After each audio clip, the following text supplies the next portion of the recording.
बिस्मिल्लाहिर्रहमानिर्रहीम अस्सलाम वालेकुम। आपने पाकिस्तान की तारीख समझनी है, आप बस ये अनवर मकसूद का क्लिप देख लें, आपको दिखाने जा रहे हैं। पाकिस्तान की तारीख में कभी किसी ने इतना भयानक सच नहीं बोला। और दुआ करें इस बंदे की खैरियत हो जाए, क्योंकि जो इस बंदे ने बोल दिया है उसके बाद इनके लिए दुआ ही की जा सकती है। इन्होंने फजलुर रहमान के बारे में जो बात की है कि लोग माँ बाप से पैदा होता है, लगता है उसकी माँ नहीं है, वो दोनों बाप से पैदा हुए। ये क्या उस बंदे ने तकरीर कर दी है कि लोग तालियां मारते रह गए हैं। पाकिस्तान तो क्या पूरी दुनिया में जिस बंदे ने भी इनके क्लिप्स देखे हैं उस अशश कर उठा है। ये रियलिटी क्या है ये देखने वाली है। लेजेंड सही मानों में इस बंदे को कहते हैं। देखिए क्लिप और एंजॉय कीजिए कि पाकिस्तानियों के साथ 75 साल में क्या फ्रॉड होता रहा। मुअज़्ज़ज़ ख़वातीन व हज़रात, शाह साहब ने जितने काम किए हैं उसके लिए सितारे इम्तियाज़ की कोई ज़रूरत नहीं है। बहुत बड़े बड़े काम किए हैं। ये तो एक तमगा है जो उन लोगों को ही मिल जाता है जिन्होंने कुछ नहीं किया है।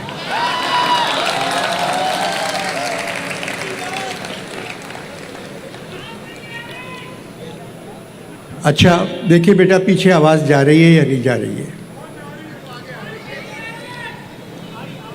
इस बेअदबी के ज़माने में अहमद शाह साहब 15 बरस से अदब को ज़िंदा रखने की कोशिश में मुब्तला हैं।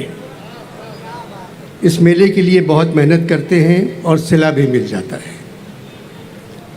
सबसे कहते हैं आप बेटा आप अपने कान का इलाज कराएं, थोड़ा सा आगे आ जाएं, इससे ज़्यादा आवाज़ नहीं आ सकती बेटा। अब सबसे कहते हैं आप अदब पर बात करेंगे।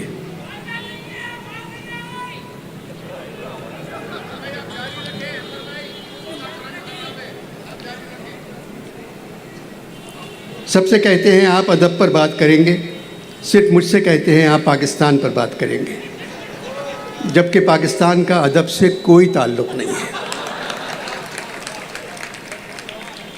15वीं उर्दू कॉन्फ्रेंस के इश्तहार में लिखा है 4 दिसंबर 6 बजे शाम इख्तितामी अनवर मकसूद।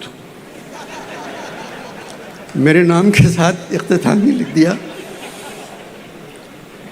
और फिर इख्तितामी के बाद लिखा है रक़्स। चलो सब कुछ ख़त्म हो गया, अब नाचो।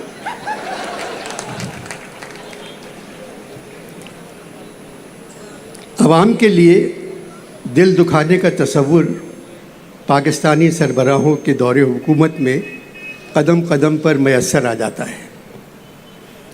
हर हुकूमत ने गरीबों को जानवर समझा। 75 बरसों से ये जानवर कठिन ज़िंदगी गुजार रहे हैं। रोटी के लाले, रात की नींद हराम, गर्दो गुबार में छुपे हुए चेहरों को ये लोग सिर्फ इलेक्शन के ज़माने में देख लेते हैं। ऐसा लगता है माशरा दिलसोज़ी के नाम से आगाह नहीं है।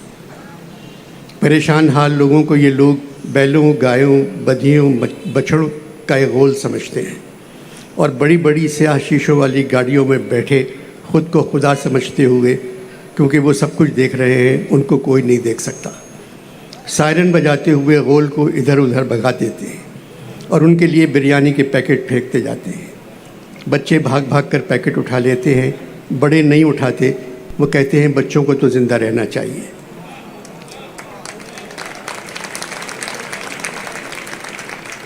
इन मनाजिर का असर भी सियासतदानों पर नहीं होता। गाड़ियां गुजर जाने के बाद लोग खामोशी से वापस चले जाते हैं, जिस तरह जनाजे का खामोश जुलूस दफन करने के बाद घर लौटता है मायूस होकर। 75 बरसों से हम इस तरह के मंज़र देख रहे हैं। भाई कितना कमाओगे, कितना लूटोगे, कितना झूठ बोलोगे, कितना अपने ऊपर खर्च करोगे। गरीब तो अब कहते हैं कोई ताकत ही नहीं आपकी ताकत के सिवा, कुछ बचा ही नहीं मेरे लिए जन्नत के सिवा। गरीबों के लिए खाने पीने बावर्ची खाने को चलाने के सिलसिले में हमारे वज़ीर आज़म 6-7 मुल्कों के सरबराहों के सामने हाथ फैला चुके हैं। गरीब कहते हैं हमें बदनाम न करें, अपने लिए मांगें।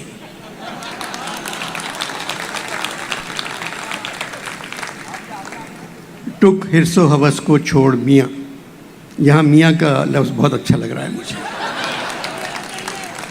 टुक हिरसो हवस को छोड़ मियाँ, मत देस बदेस फिरे मारा। जब चलते चलते रास्ते में ये गोंद तेरी ढल जावेगी, एक बधिया तेरी मट्टी पर भी घास न चरने पावेगी। ये खेप जो तूने लादी है सब हिस्सों में बट जावेगी। धीपूत जवाई बेटा क्या, बंजारन पास ना आएगी, सब ठाट पड़ा रह जाएगा। बात यह है, ये हालात मुसलसल इस तरह क्यों रहते हैं भाई? जब बंदूक की ज़बान कौमी ज़बान बन जाए तो हालात ऐसे ही हो जाते हैं।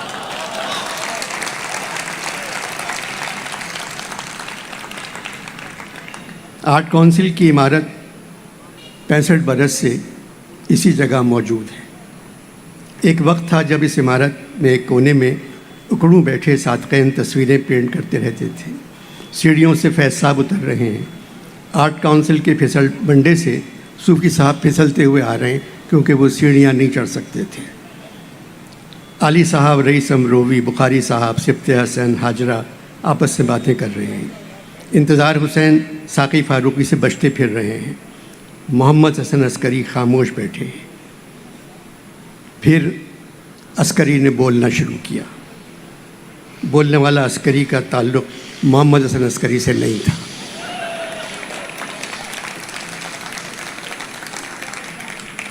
अचानक ये इमारत सुनसान होना शुरू हो गई। आली जी जो कौमी लग़्मे लिख रहे थे वो अक्सर यहाँ नज़र आ जाते थे और जीवे जीवे पाकिस्तान गुनगुनाते रहते थे। 20-22 बरस पहले अहमद शाह यहाँ आ गए और यहाँ से जाने का नाम ही नहीं लेते। खुद जाना चाहते हैं मगर अवाम इनको नहीं जाने देते। इस वीरान खंडर को शाह साहब ने फिर से एक खूबसूरत इमारत में तब्दील कर दिया। पढ़े लिखे लोग यहाँ आने लगे। 15 साल से उर्दू कॉन्फ्रेंस शाह साहब का पीछा नहीं छोड़ती। हालात जैसे भी हों दिसंबर के महीने में आ जाती है। दुनिया भर से अदीब इस कॉन्फ्रेंस में शरीक होते हैं, कुछ असली, कुछ अदीबों के भेस में। हिंदुस्तान से भी शायर और अदीब आ जाते थे, वो सब मर गए। अब वहाँ कोई नहीं है। मैंने पूछा, शाह साहब इस दफ़ा हिंदुस्तान से कौन आ रहा है? तो कहने लगे, अनवर भाई हिंदुस्तान से सिर्फ धमकियाँ आ रही हैं।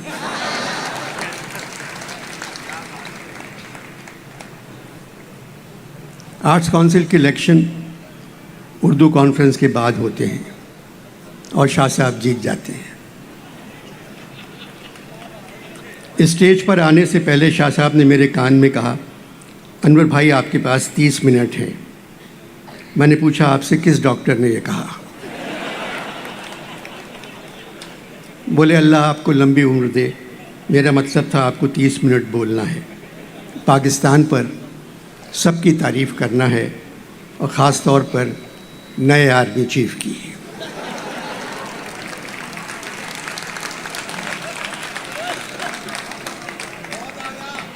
मैंने कहा, शाह साहब आसिम मुनीर साहब की तारीफ़ तो सब कर रहे हैं, फ़ौजी भी, उनके दोस्त भी, उनके मोहल्ले वाले भी, नेक, शरीफ, नवाजी, ईमानदार, बहादुर, अपने पेशे से मोहब्बत, वतन की इज़्ज़त, परचम की कदर। उनके एक पड़ोसी ने टेलीविज़न पे कहा, मेरे साथ गिल्ली डंडा खेलते थे। अब फ़र्क हो गया है, गिल्ली पड़ोसी के हाथ में है, डंडा आसिम मुनीर के हाथ में आ गया।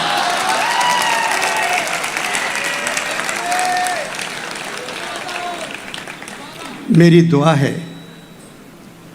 ये ऐसे फ़ौज के सरबराह हों जो सिर्फ फ़ौज का ख्याल रखें और आवाम का।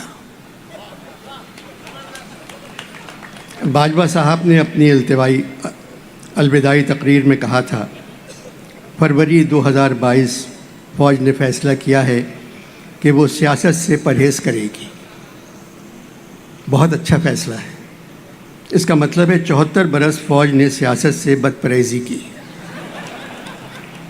बदपरहेज़ी का मतलब है बेइतदाली, बेएहतियाती, ऐश, फजूल खर्ची। ऐसा नहीं होना चाहिए था। फ़ौज हमारी ज़रूरत है क्योंकि हमारे पड़ोसी बहुत ख़राब हैं, हम भी कुछ ज़्यादा अच्छे नहीं हैं। इसीलिए फ़ौज कभी सरहद की तरफ देखती है, कभी अपने मुल्क की तरफ, फिर सोचती है मैं उधर जाऊं या इधर जाऊं, बड़ी मुश्किल में हूं मैं किधर जाऊं, फिर इधर आ जाती है। पाकिस्तान की 60% आबादी गरीब है और 40% आबादी फ़ौज है।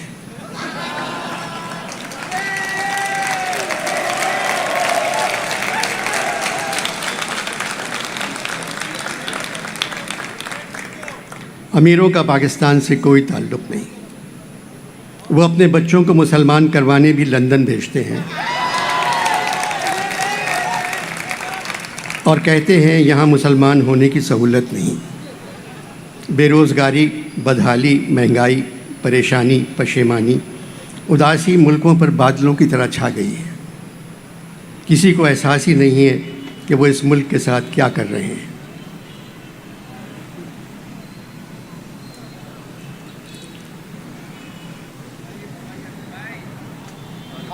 पढ़ते रहिए, आपको सुनना है। अब शाह साहब ताल्लुक़ MQM से है, मैं कैसे पढ़ते रहूँ?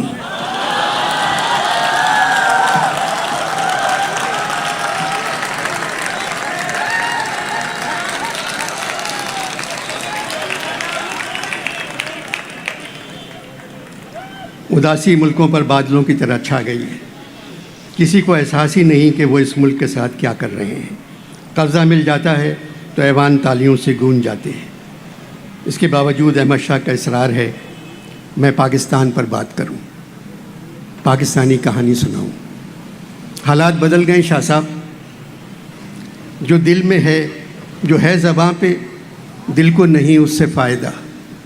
जो है ज़बां पे, दिल को नहीं उससे फ़ायदा। जो दिल में है वो ला नहीं सकते ज़बान पर। आपकी प्रेस कॉन्फ्रेंस में मैंने कहा था 83 बरस की उम्र में हमेशा मैंने कपड़े खुद अपनी मर्ज़ी से उतारे हैं।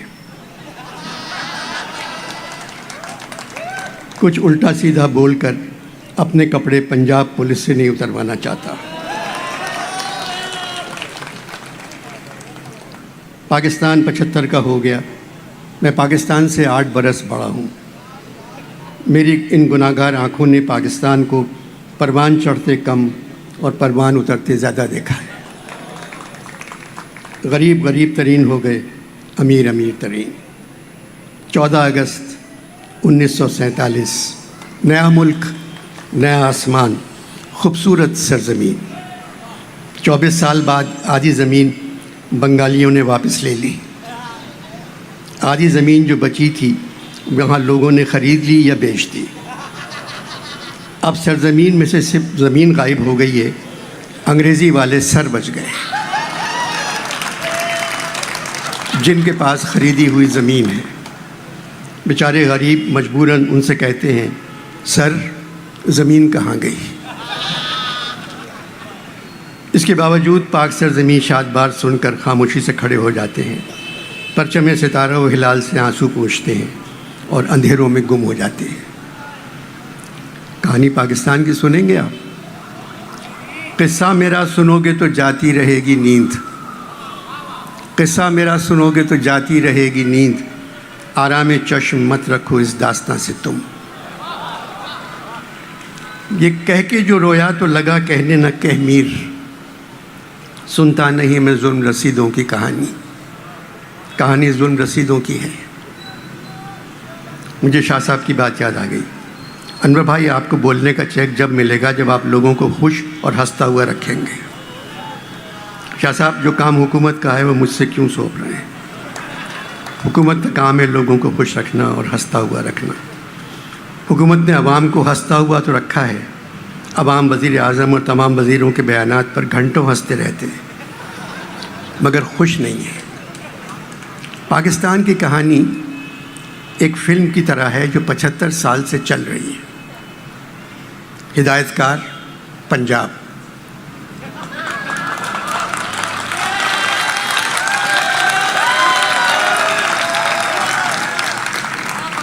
हिदायतकार पंजाब शूटिंग बलूचिस्तान में हुई है।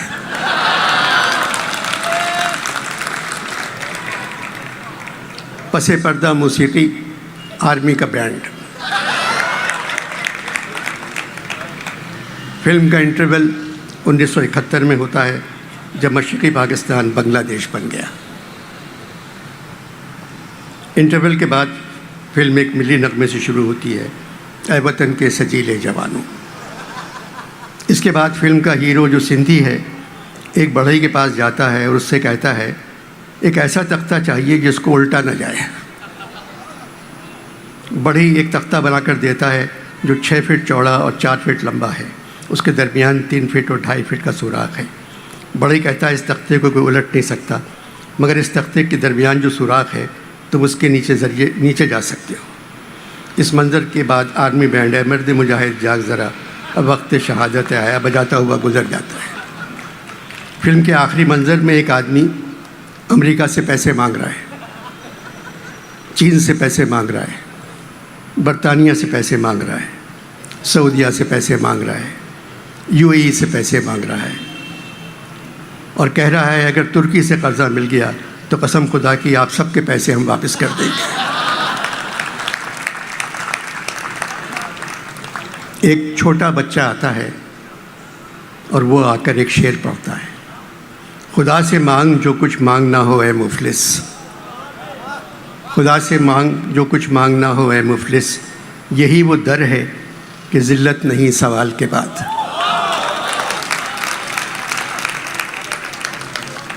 वो आदमी बच्चे से कहता है अल्लाह मियाँ डॉलर कैसे भेज सकते हैं? बच्चा कहता है पिछले सैलाब से बड़ा सैलाब तो भेज सकते हैं।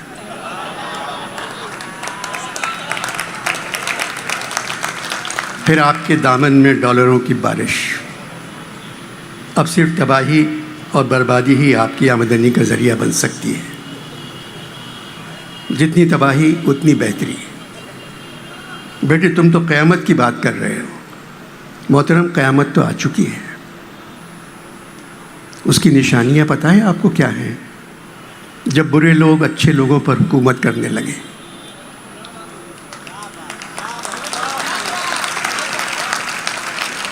जब झूठ सच को मार दे,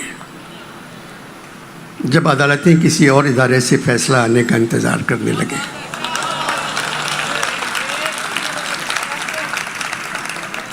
जब मौलाना वतन की माओ बेटियों और बहनों के लिए गंदी ज़बान इस्तेमाल करने लगे, जैसे उनकी माँ नहीं दोनों बाप थे।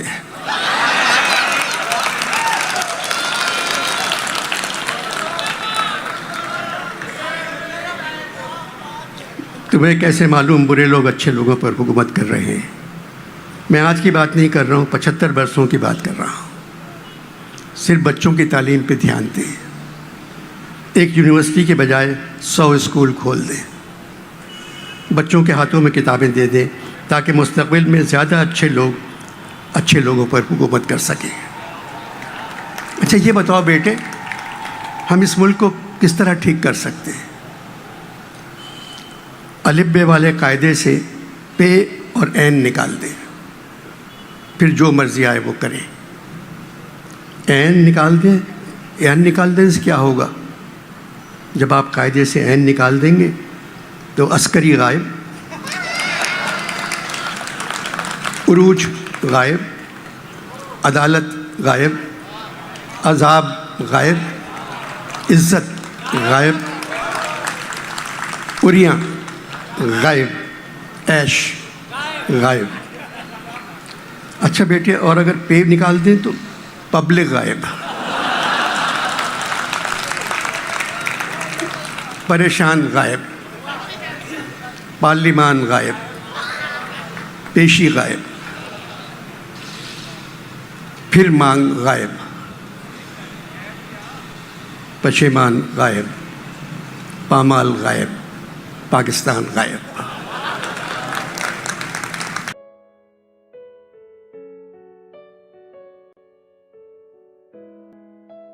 हकीकत टीवी को सब्सक्राइब करना मत भूलें। वीडियो को लाइक करें, शेयर करें और कमेंट सेक्शन में अपनी राय का इजहार ज़रूर करें।